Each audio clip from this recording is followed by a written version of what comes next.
জাতীয় নাগরিক party NCP সদস্য সচিব আক্তার হোসেন বিএনপির নেতৃত্বাধীন সরকারের প্রতি আহ্বান জানিয়ে বলেছেন, সংসদে আপনাদের সংখ্যাগরিষ্ঠতা থাকলেও বাংলাদেশের জনগণ 70% সংখ্যাগরিষ্ঠতা নিয়ে রাজপথে আছে।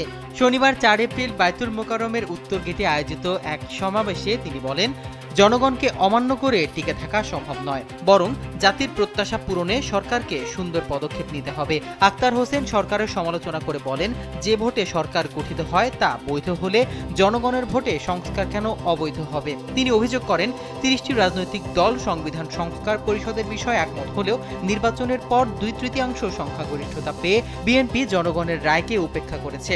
দেশ পরিচালনায় মুজিববাদী বা কোনো সুনির্দিষ্ট দলের সংবিধান নয়, বরং জনগণের সংবিধান প্রয়োজন।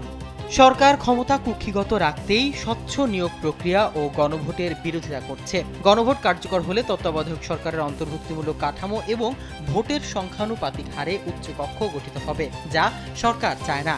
এনসিপি সদস্য সচিব আরও বলেন, আমরা তো বুঝি আপনারা সংস্কার চান না, গণভোট চান না। তার পেছনের কারণ হলো আপনারা বাংলাদেশের রাষ্ট্র ক্ষমতাকে, সাংবিধানিক প্রতিষ্ঠানগুলোকে এক ব্যক্তির করায়ত্ত রাখতে চান।